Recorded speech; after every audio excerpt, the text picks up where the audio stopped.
दोस्तों, सीरियल बड़े घर की छोटी बहू में अब कहानी लेने वाली है एक जबरदस्त करोट, क्योंकि अर्जुन के बड़े भाई ने पुलिस स्टेशन जाकर अहाना के खिलाफ शिकायत दर्ज करवा दी है और घर आकर पूरे खानदान को बता देता है कि अब पुलिस अहाना को गिरफ्तार करने आने वाली है और कोई भी उसके रास्ते में नहीं आएगा। ये सुनते ही दरगाह दीवी पूरी तरह चौंक जाती हैं, क्योंकि वो नहीं चाहती थी कि घर की बहू को इस तरह बेइज्जत किया जाए और जेल भेजा जाए।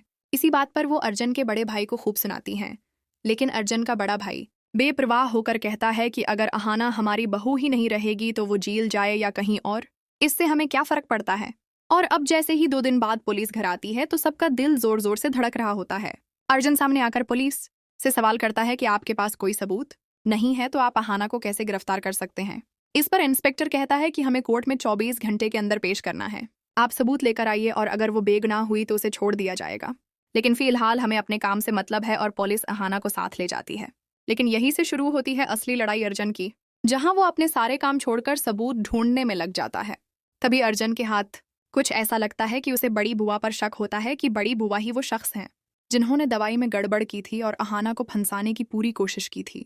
तो अर्जुन फौरन ये सबूत लेकर कोर्ट पहुंचता है, जहां जज के सामने सारी सच्चाई रख दी जाती है। उसके बाद जज साफ साफ कहते हैं कि अहाना बेगुनाह है और असली गुनाहगार बड़ी बुआ हैं, और अब हुक्म देते हैं कि बड़ी बुआ को फौरन गिरफ्तार किया जाए।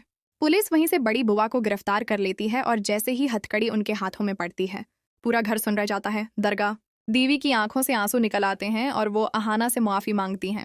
अर्जुन और अहाना एक दूसरे का हाथ थामे खड़े होते हैं और उनका रिश्ता और भी मजबूत हो जाता है। लेकिन क्या अब सब कुछ सही रहेगा या बड़ी बुआ का बेटा लेगा बदला और करेगा एक नई चाल? जानने के लिए जड़े रहिए, और अगर आप इस धमाके दार ट्रैक को लेकर एक्साइट हैं तो कमेंट में ज़रूर बताइए और चैनल को सब्सक्राइब करना ना भूलिए।